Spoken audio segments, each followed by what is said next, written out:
I'm David Martin Davies, and coming up on The Source, the Texas debate over THC products has intensified. Lawmakers, business owners, and state leaders are clashing over how to control hemp-derived cannabinoids. These are the THC gummies, vapes, and drinks that are being sold in vape shops and convenience stores across the state. There has been massive consumer demand for these substances and also mass outcry for regulating or even outright banning them to protect public health. Earlier this year, the Texas Legislature passed SB 3, which would have banned virtually all consumable hemp products. But Governor Greg Abbott vetoed that bill, and then recently Abbott issued an executive order directing state agencies to restrict the sales of THC products. But there's been a lot of confusion about that executive order. This is a community conversation. We want to hear from you. Call in at 833-877-8255. That's what's coming up on The Source, but first, this news.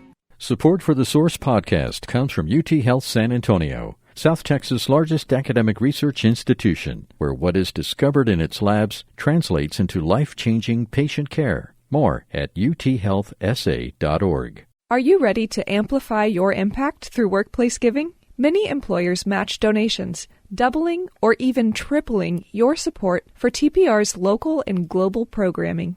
Some employers even match gifts from retirees and spouses, so your contribution can go even further. Check if your company participates today by visiting tpr.org/workplacegiving. Live from the John L. Santico studio in downtown San Antonio, this is The Source from Texas Public Radio. I'm David Martin Davies. Have you ever walked into a convenience store or maybe with a vape shop and seen the vast display of different THC products for sale? There are gummies, drinks, chocolates, and snacks all offered. They're all offering a safe and legal way to relax or catch a buzz. But how safe are they really? Can their labels be trusted, and are they really legal, or are they just kind of sort of legal? Because there are a lot of questions. Texas is the focal point of an intense political and legislative conflict over the future of consumable hemp-derived products containing THC, such as Delta-8 and Delta-9. The state had nearly an outright virtual ban on THC, but Governor Abbott had a veto, and that didn't happen. And now Abbott has signed an executive order calling for a regulatory framework. Still, Lieutenant Governor Dan Patrick is championing the total ban, labeling these products a poison, and he argues that effective regulation is impossible. So let's get some answers about what is happening. You can call in with your questions and comments at 833-877-8255, 833-TPR-TALK. We're joined this hour by Cynthia Cabrera. She is the president of the Texas Hemp Business Council. Cynthia, welcome to The Source.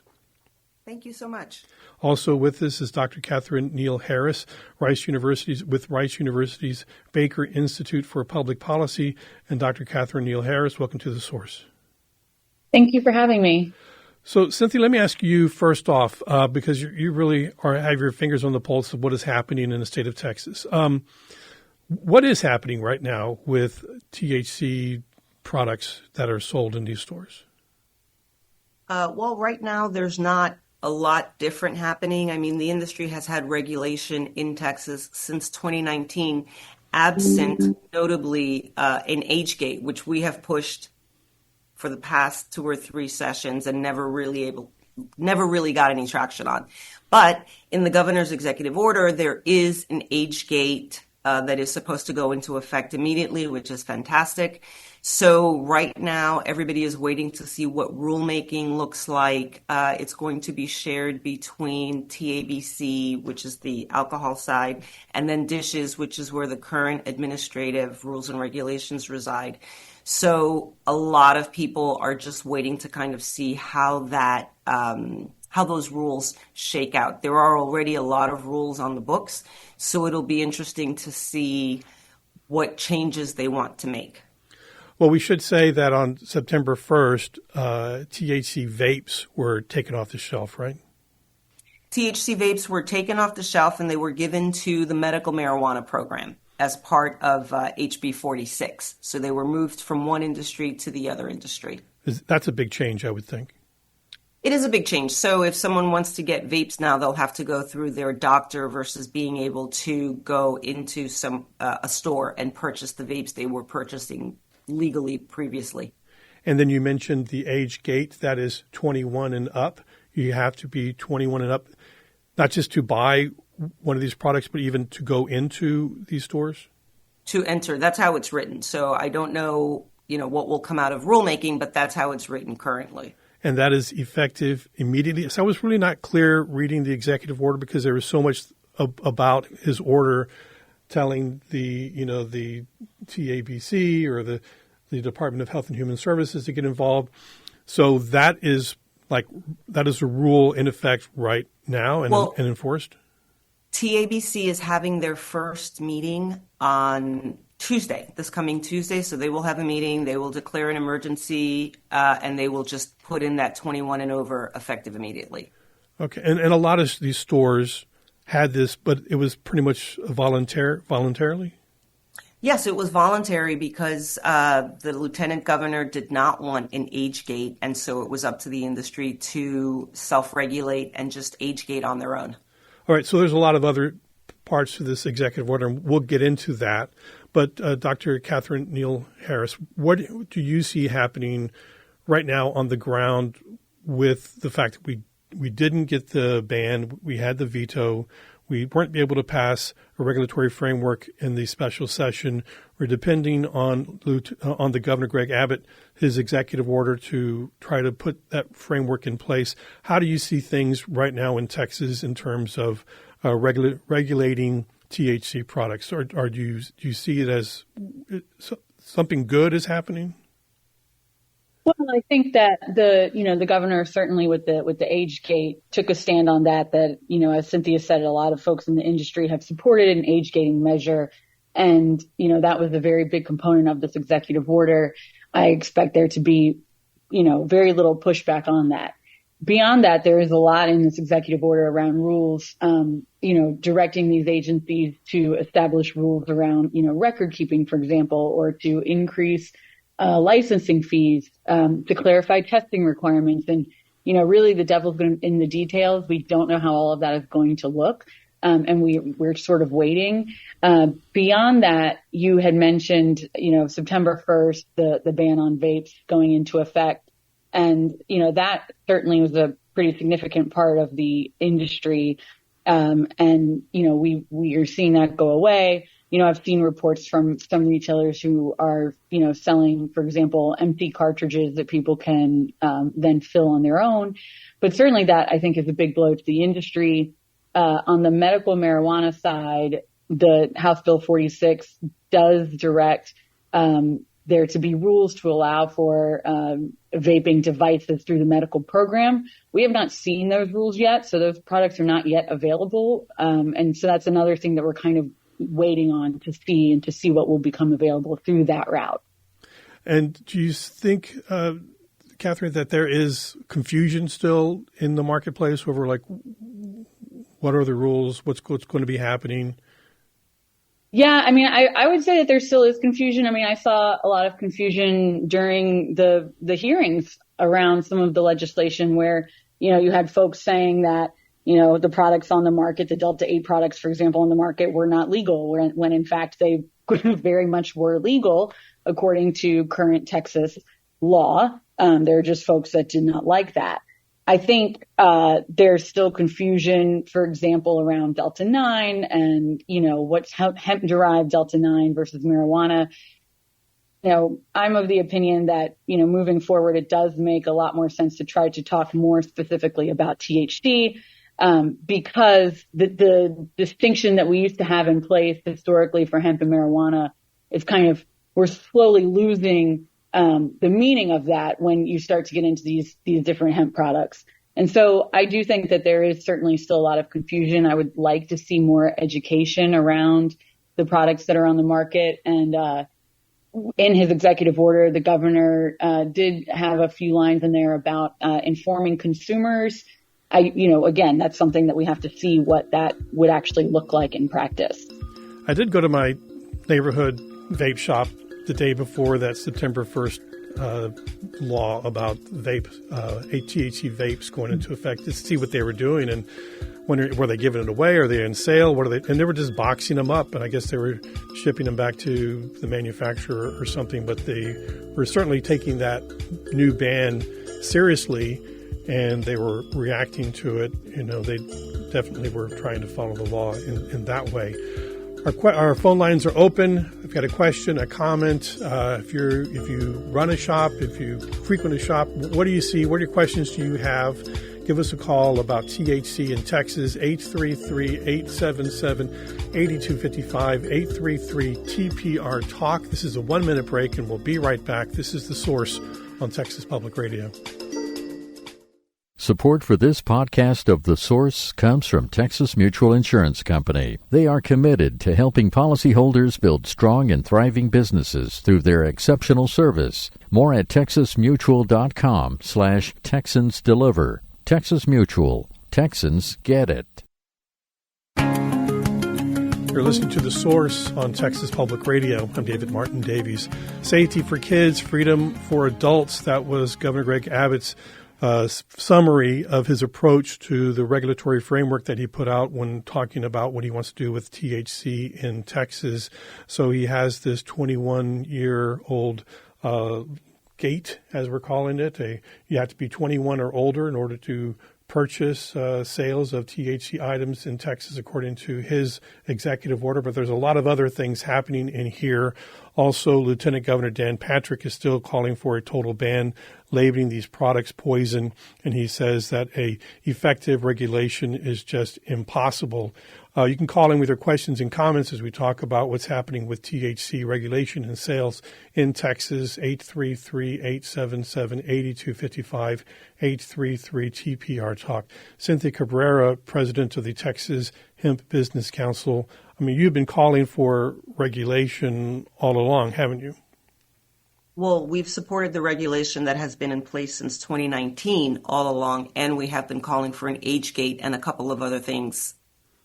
Like what? In addition, well, the age gate, child-resistant packaging, we think that should be a standard. That was not included. And, I have to give Texas credit because when they legalized and regulated hemp-derived products back in 2019, they did a fairly comprehensive job. They just didn't get to anything. And it's impossible to get something right, perfect the first time out.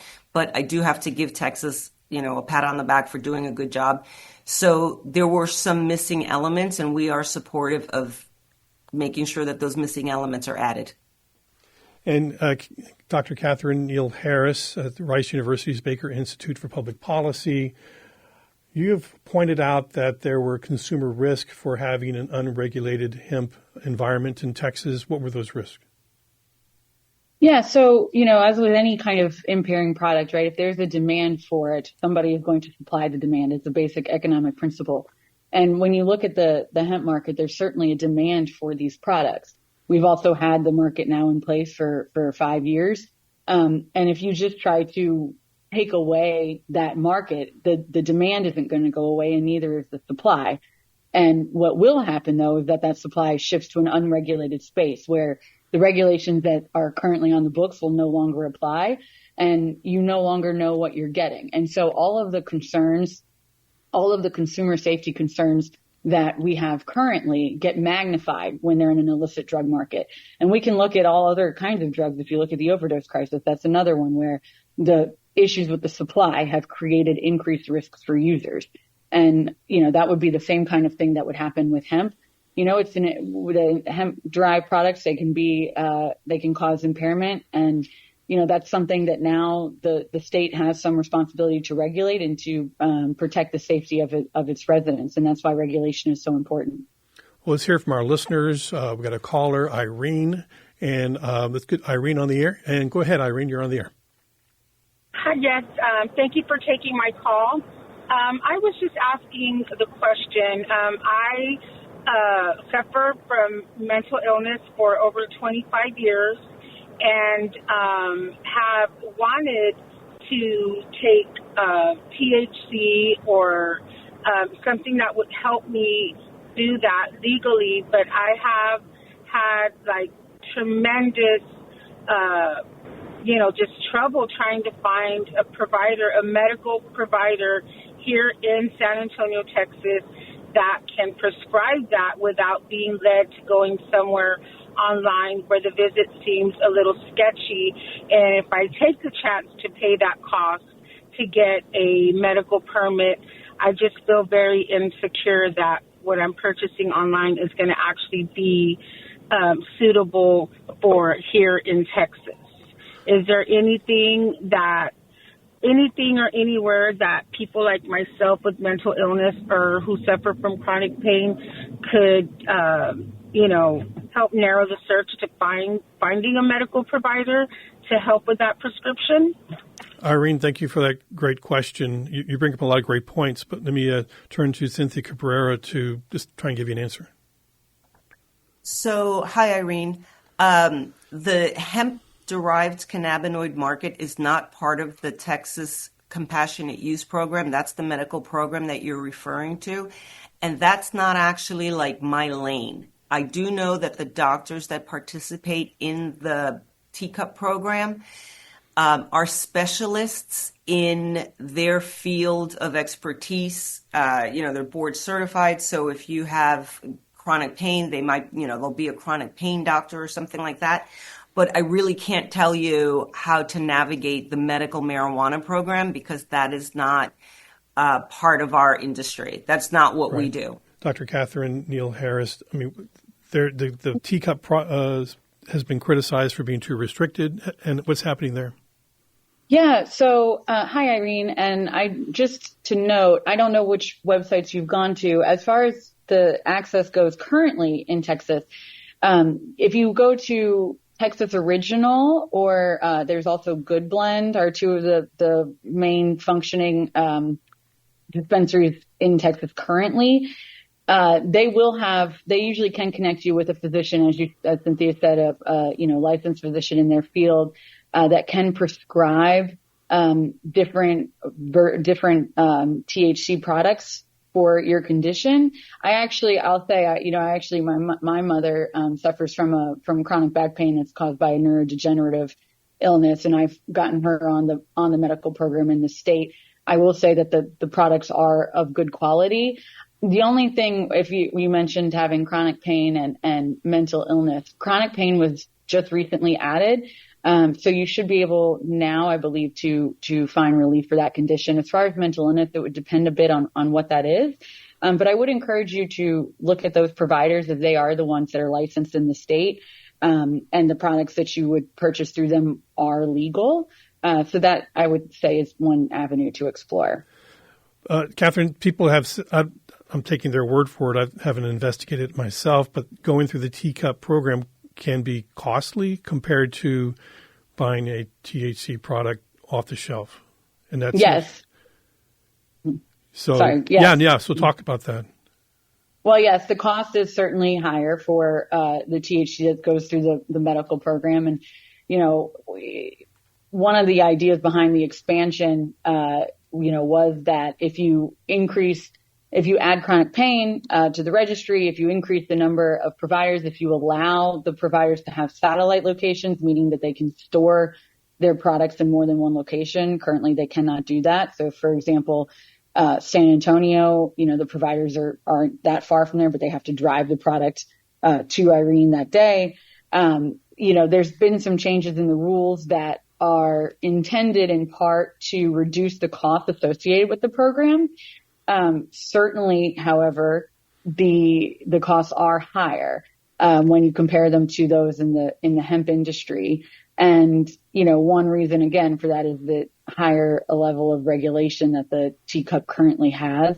As far as the hemp products go, there's not as much gatekeeping there from the state as there is in the medical program. And so, if anyone is using the hemp products for medical reasons, I would strongly encourage them to seek out reputable sources, not the gas station type of things, but reputable sources where they can really get full information on the products.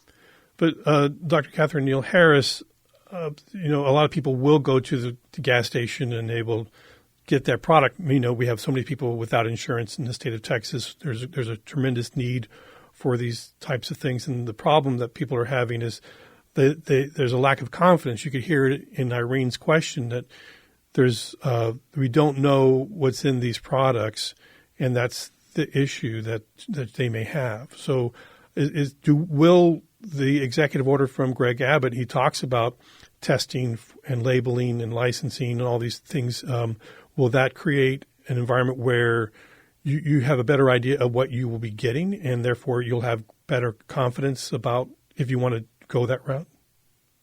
I certainly hope so. I wish I could have a more definitive answer than that, but without the rules being written out or without them being available, we don't know what it's going to look like in practice. One example of a rule that could help, at least in my opinion, and this was something that was discussed during the legislative session, was having a product registry.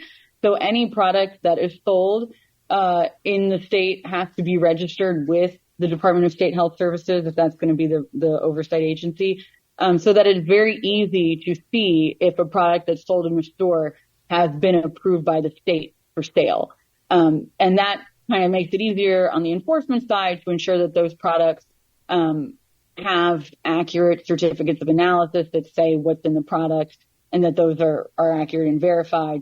And it makes it easier for the consumer to have confidence that, okay, this thing, the state says this product can be sold here, and that that it's safe. That we don't know how that will work in practice. We don't even know right now if that will be a component of the regulation that was directed by Governor Abbott in this executive order. We have to wait and see, but that would certainly be the kind of thing I would envision as helping to improve the safety of the products that are currently on the market. And Dr. Catherine Neal-Harris, I want to ask you, go back to this 21 age. You've written a lot about the impacts of these products that could have on young people. Is 21 the right age limit? Well, 21 is sort of the standard, right? I mean, that's the standard for alcohol. That's the standard in the recreational marijuana industry is 21. The research that we have that looks at the impacts of THC on the developing brain, the brain is not fully developed until about age 25. So there are calls, from the medical community and from others who have recommended increasing the age actually to 24 or 25, for, the sale of any kind of THC product. I believe actually this was debated recently in Colorado, and the proposal to increase the age got sort of just voted down very rapidly. There isn't a whole lot of political appetite for it. I also think, again, you have to balance sort of the concerns, the public health concerns with access to these things with the reality on the ground, which is that the highest use rates of any substance are among individuals between the ages of 18 and 25. And so while maybe we want to discourage heavy use in that population, prohibiting it, banning it, isn't necessarily the answer either, because again, there's always going to be an illicit market that doesn't care what age you are. And Dr. Neal-Harris, should we be asking the question if this is even within the governor's authority? I mean, we have a legislature. This is supposed to be their job. Yeah, well, that's I think a question that has been raised, and I think certainly he has the power to make this executive order. I think that there is a potential for, depending on what the rules look like, for some of those rules to be challenged in court.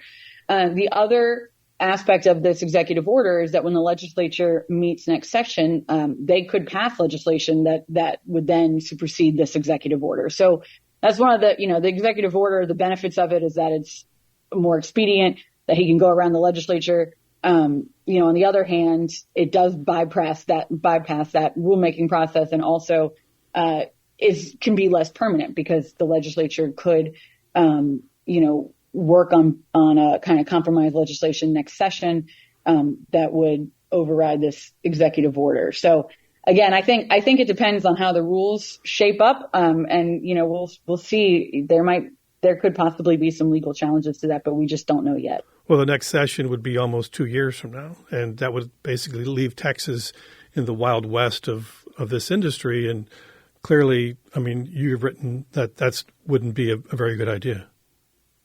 No, right. I agree. It wouldn't be a good idea. I think, and as Cynthia said this, the legislature did have the opportunity during the session to address the issue of age gating separately from the issue of broader regulation. They did not do that. So, I think that the governor, this was his effort to say, like, we can't just leave this status quo until 2027. It seemed to me, after the second special session, there was not an appetite for an immediate third session. I mean, it's still possible that could be called in this interim, but we don't know. And I think that the governor was saying, I don't want the status quo to be like this for another, 2 years. So I'm going to do something now. And that's what this executive order was. So we have to see what the rules are going to be. All right. Well, we got to let you go. We're glad we had you for the half hour, but I know you're busy. So, Dr. Catherine Neal Harris, Rice University's Baker Institute of Public Policy, thanks for joining us. We'll continue talking about THCs, the new regulatory environment in Texas. This is The Source on Texas Public Radio. We'll be right back. This is The Source on Texas Public Radio. I'm David Martin Davies. There was a huge sigh of relief in July when Governor Greg Abbott vetoed SB 3. That was Lieutenant Governor Dan Patrick's. He shepherded that bill through, which was a virtual ban on all THC products in Texas. And the stakes were substantial. The Texas hemp industry represents a major economic engine. 2025 report estimates it generates $5.5 billion in annual sales. It supports over 53,000 jobs. It has a total economic impact of over $10 billion. A ban would have eliminated over 40,000 of these jobs and cost the state's economy over $7 billion. Instead, now we have an executive order and an evolving regulatory framework. But will this work? Will this accomplish what people are angling for, which is a way to try to keep THC products out of the hands of young people, but still allow adults who need these products, want these products, demand these products, will they still have access to them? You can call in with your questions and comments, 833-877-8255, 833-TPR-TALK. Let's go to a caller. We have Samir. Samir, thanks for calling in. You're on the air. Yeah, hi. Thanks for taking my call. So I'm wondering, why can't this be regulated more like alcohol? So in the sense, if the gas stations are the problem, why can't we just ban it from gas stations, use like a dispensary model? There's a couple stores. One is named Grass. There's another one, Kush Kingpin, where I actually met the chemist, the grower. They break down everything. They can tell you where it's grown, what's in it, how it was made, where it was made. So there's this weird gap between the gas station and the people that are doing it the right way. Why couldn't that just be a TABC enforcement issue and let the TABC deal with this as they deal with alcohol and tobacco? That was just my kind of thought on trying to a lot of people have asked that same question, Samir. Let's get a good answer from Cynthia Cabrera, the president of the Texas Hemp Business Council. Cynthia. Hi, Samir. There's a lot to unpack there, and I just want to refer to what we were discussing prior to the break. Dave, I think you said something like if we don't get the Governor Abbott's executive order fleshed out, and then we end up in the next session in 2027, there will be the Wild West in that interim. I want to be clear, there is no Wild West. That's a good talking point, and it's been repeated a lot by certain legislators, but there have been regulations on the books since 2019, which include extensive testing, full panel testing, labeling requirements. What's been missing on the state's side is enforcement. So it's pointless to make rules and regulations and then not enforce them. So Samir, your question about moving everything to TABC, that's kind of complicated because number one, TABC has very specific rules about how products can be sold. They have to go through the 3-tier system, so you're automatically going to shut out a lot of the vendors that are there because of the way the 3-tier system works. In addition to what you mentioned, 2 stores just now, and I think you were referring to the flour that they sell. Flour is on the chopping block in these executive orders. So flour, they're looking to enforce on the original definition. that Texas has, which mirrors what the USDA has. So that would not necessarily help those stores if that's the primary product. Right. So let me see if I understand that correctly. So I know they have the rollable hemp flour that is for sale. So that's the bud. That's what we're talking about, right? Yes. Okay. That's what I'm talking about. Yeah. Yes. Okay. Just to be clear. And so I don't know if the TABC, I mean, they basically, it's the alcohol industry has seemed hostile to the hemp industry, and that may not be a good match. I don't know. Cynthia? They have been pretty hostile. I mean, there were, starting earlier this year, a lot of campaigns against the hemp industry and the idea that nobody knows what's in it. Listen, if you look at deaths and alcohol-related illnesses versus hemp-derived cannabinoid deaths, 0, or illnesses, alcohol is far worse for you. Texas is the #1 state for vehicular accidents involving drinking and driving. Alcohol is not your friend. There are reports that come out that alcohol, now they find out that alcohol causes cancer, that kind of thing. And I understand where they're coming from. The opposition is coming from. They see a very large reduction in sales because people are switching over to these alternatives, which aren't as harsh on their body as alcohol is. Every human has an endocannabinoid system, the ECS, which means that every human being is built and has cannabinoid receptors in their body. Nobody has alcohol receptors. Your body takes in alcohol like it's a poison. So a lot of consumers are making the choice to move over to something that they believe is far less harmful for them and much more beneficial. And that is a threat to sales on the alcohol side. Well, people say they feel better the next day. They don't feel hungover. Correct. Yes. I haven't tried it, so I don't know. Well, I can tell you that I hardly drink, and last week we had some business dinners or whatever, and I had a couple of drinks, which I rarely do, and I was just wrecked the next day. Well, we really want to lean into what our listeners know. Tell us what you think and how you incorporate these products into your life, and if they're working for you, and what questions or concerns you might have. 833-877-8255, 833-TPR-TALK. It would really be helpful to crowdsource what all of y'all know and have had experience or what your concerns are. Call in 833-877-8255. So this one rule that it was part of Governor Abbott's executive order that you had to be 21 years older to go into a store that sells these products. Does that immediately mean that they have to come out of the convenience stores? Because, anyone can go into an ice house. Yes, that's what it would mean. Mm-hmm. And is that happening? It should be. I mean, I will say that, this first meeting, the TABC meeting is next week. And so some people could be standing by to see what happens or what language specifically comes out of that meeting, which is fair. I get that. So we'll see what happens after Tuesday. Enforcement is going to be really important. And it's not until we start reading about it that there were some places that were fined or ticketed or shut down because they weren't following these rules. And I think that's when people realize, oh, they really mean it. This is for real. So should we be looking forward to seeing about that? Well, it's interesting because this past year, during all these hearings and that kind of thing, we heard a lot about how businesses are breaking the law and they're not doing things right. Well, then go enforce on them. If people are breaking the law, you should enforce. And no one would I certainly don't have a problem with that. If someone is breaking the law, they should be enforced on.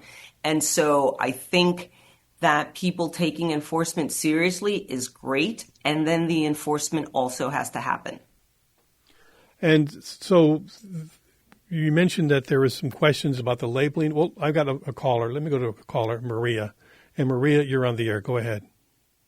Hi. So I know that you asked about the impacts that it's having on our daily lives in the workplace and how we're using it. I'm a daily user, and I have seen how it has made it possible for me to be able to communicate more effectively, and also be able to attend things like workplace meetings and not feel as anxious. And I cannot speak to how helpful it's been. I really can't support any policies or politicians that want to take this away from me now, because it's a tool that I can't see myself without. And do you have a specific product that you rely on that you know works for you, and that's the thing that you go for, and you buy it at a specific place? Initially, I wanted to try to minimize those unknown chemicals that were in vaping. So I started out by trying the flower, and because of social stigmas and the risk of getting potentially stopped and searched, I had to do away with that, and I actually started to rely on vaping. And that risk felt like it was minimized. So now that that's gone, I'm wondering where to go next. Well, Maria, thank you for calling in. We appreciate your input on that. Any reaction to Maria's call, Cynthia? Yes, during the veto campaign, after the ban passed, and I can tell you that the ban was not popular with legislators. They were, held at gunpoint in terms of school funding. If you don't pass a ban, we're not going to get school funding. So, dirty little tricks like that. But as part of the veto campaign, where we were doing outreach to the governor's office, we delivered to the governor's office over 150,000 electronic petition signatures and letters, in addition to the fact that we collected 10,000 handwritten letters to the governor. And, we had to read through these letters to make sure they were appropriate and that kind of thing. And so I think we discarded maybe 2,000 of them, but I read thousands. I personally read thousands of letters, and they were so compelling and so moving. And it was, hey, I'm a 72-year-old grandmother and I use these products to sleep. Hey, I'm a 57-year-old veteran and these products have saved my life. I mean, it was, sometimes I'd have to just stop reading the letters because they were the amount of outcry and anguish that people were expressing at having these products taken away from them was incredible. I mean, it was so moving. It was really something. And yet the vapes have been taken away. THC vapes are no longer available. And I'm going to ask you a little bit more about that. And I'm going to get Alfonso. He's called in. I'll put you on the air when we come back, Alfonso. Hang on. And if you want to join the conversation, we'd love to hear about your experiences and what you're thinking, how you use these products. 833-877-8255, 833-TPR Talk, and the source continues after a 1-minute break. Stay with us.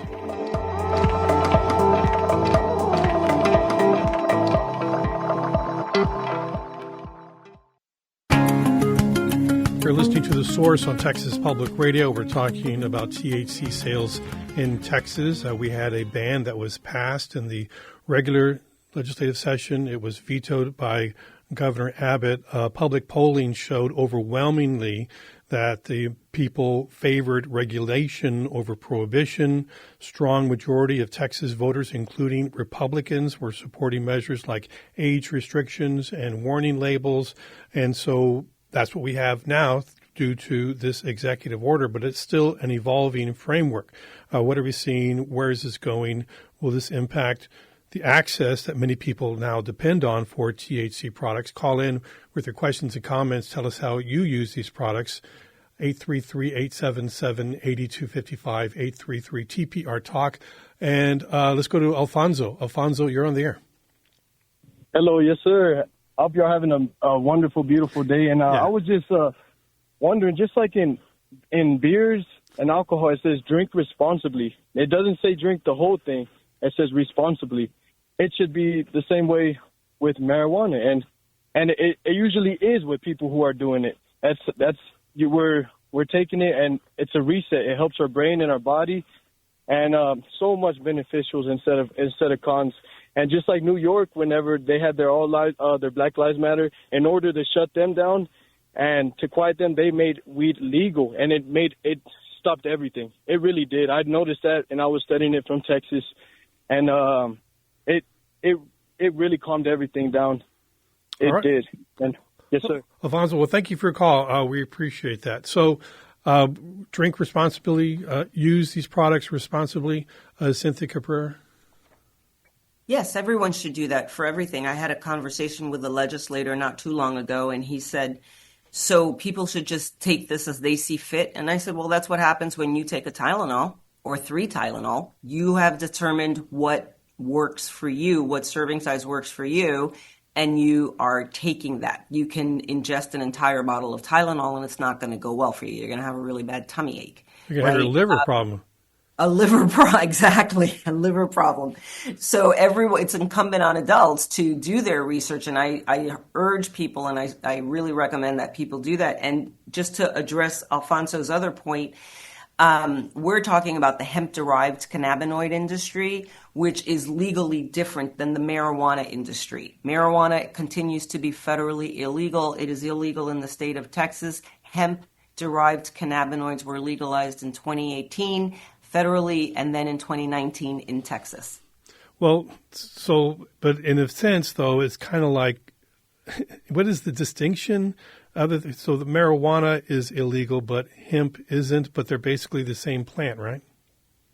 The distinction is in the legal definition. So one is below a certain percentage. So hemp has to be below 0.3% delta-9 THC in order to be legal, and marijuana can go up to like 30%. So that's the difference. And Lieutenant Governor Dan Patrick, he's opposed to the regulation. He says that these products are way beyond that limit that you said. And I go back to, well, that's what he said. I know, and I don't know whether to believe him or not, but you tell me. Well, I go back to my previous point about enforcement. If you know that people are selling products that are above the limit, why aren't you enforcing on them? All right, let's go to a caller, Dominic. Dominic, you're on the air, bud. Go ahead. Hey, how's it going? Can you hear me? Yes, sir. You sound great. Yep. Yeah. Yes, I'm a veteran. I use, apologies, I do want to make clarification. It's Delta 8 is actually what's legal, and there's a limit on how much Delta 9 can be in there. So Delta 8 actually is in that farm bill that you were discussing, but for the most part, veterans, I turn to the Delta 8 to be used as far as to get off my dependency of alcohol. It's one of the things I would use for previous trauma, and then also looking at the aspect of just regular stress. As opposed to drinking a 6-pack, potentially more at night, I can just take a 1 to 2 ounce shot of the Delta 8 THC that you can buy at the liquor store, and I'm good to go. And I just wanted to share my piece. That's it. Well, Dominic, thank you for your call. Cynthia, I know you work with veteran organizations, don't you? Yes, we do. We work very closely with them, and they were great allies during this fight and in previous sessions as well. This is a life-changing product for them, and they are very grateful to have it. And, it really defies logic that a state could be grateful to veterans for laying down their lives and, sacrificing, and then say, hey, but you can't use this thing or you can't make your own decision. And to address what Dominic just said, the Farm Bill definition for hemp is hemp is described as or defined as anything below 0.3% delta-9 THC. It includes isomers, extracts, salts of isomers. It's a very, very broad definition, but delta-8 is never mentioned in the Farm Bill definition. What is defined is the level of delta-9 THC. So by extension, and it has been confirmed by the USDA that they did intend for hemp to spur innovation and to spur production and that kind of thing. And that is what has happened. Let's go to caller Cecilia. Cecilia, thanks for calling in. You're on the air. Hi, thank you for taking my call. I am a cancer survivor. I had breast cancer. And let me tell you, the THC gummies that my family provided for me, the ones who live in legal states, really helped so much. I don't know what I would have done without them. I had an infection. And, after the chemo, I had so much pain, and then I would take one of these THC gummies, a low dose, and the pain would go away. And then I didn't have those feelings of doom and gloom. It was just, I don't know, it just seems to me cruel to take something like that, this wonder drug, away from people, especially people like me who had to go through a very traumatic experience filled with pain and sadness, and it was just it just makes me sad that it just seems so. I mean, it's something that you can grow in your backyard, and it's illegal and it's natural, and it just makes me sad, and that's really all I wanted to say. Well, Cecilia, I'm so glad you're doing a lot better, and I appreciate you calling in. Any reaction to that, Cynthia? Yeah, I as I mentioned earlier, I read thousands of letters, and there were so many like that. People who, and here's the thing, everyone does not want to rely exclusively on the pharmaceutical industry. And I think that as adults, and when you're not living in a nanny state, adults should be able to decide what works for them and what doesn't. You know, if I have a stomach ache, I may make myself some chamomile tea. I don't necessarily go and call the doctor and say, hey, you know, I need to come in, I need drugs or whatever. And by the way, chamomile tea puts me to sleep. Like, it's so potent, you know, the flower, that it puts me to sleep. So I totally understand the previous caller's sentiment. I read thousands of letters. I heard hundreds of people testify to that effect, that they found something that worked for them and they did not want to lose it. And overwhelmingly, there were multiple polls conducted, one most recently that showed that 96%, and I believe they were GOP voters, it was 1,200 voters, but 96% of them did not believe that this THC situation created by the lieutenant governor was worth the legislature's time. There's no emergency. They could have easily put in an age gate and restricted access to minors. So you have to ask yourself, whose will is being done here? Is it the will of the people or the will of a couple of legislators who just don't like something? And chamomile, manzanilla tea, totally legal. Yep. Yes, exactly. All right, let's go to let's go to Valerie on the phone. Valerie, thanks for calling in. You're on the air. Hi. I just want to say that I definitely think THC should be legal for those who want to use it. However, I feel like a lot of people that are calling in describing their usage are also describing a substance abuse disorder. I mean, that's why we enjoy drugs. That's why people like to do drugs. That's why people like to do alcohol, because it makes you feel good. But to rely on it to get through your day and through your normal stressors, is that not like the definition of a substance abuse disorder? Valerie, thank you for raising that important question. You know, when people do have social anxiety, they have chronic pain, they have other issues. I don't know. But Cynthia Cabrera, your answer?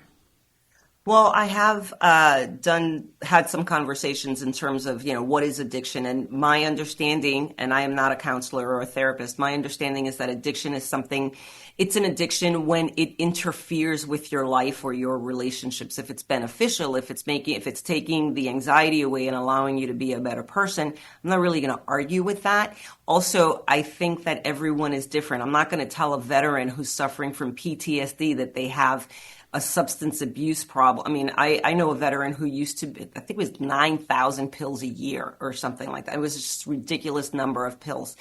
And I'm not going to tell a veteran or, you know, an adult that they are not able to decide what works for them, as long as it's not interfering with their life or their relationships. I think that as adults in a still sort of free country, we should be able to make that decision. So we're short on time, but where do you see this going? Are you satisfied right now with what Governor Abbott's order looks like? And do you think, I mean, I'm worried about the fees. Will these fees that he's recommending be onerous and, you know, shut down shops? What would it look like? Well, the devil is in the details. I mentioned to somebody this morning, there are a lot of ways that this could go wrong. So we just have to make sure that we're part of the process and ensure that, to your point, fees are not astronomical or something that puts other people out of business or makes it difficult for adult consumers to get the products. So stay engaged, follow what's happening, talk to your lawmakers, and make sure that we get something that does protect kids. I think that needs to be the priority, but also other things. Cynthia Cabrera, thank you so much for talking to us today. She's the president of the Texas Hemp Business Council and other things. Thank you so much, Cynthia. Thank you so much. That's The Source on Texas Public Radio. Thanks for listening.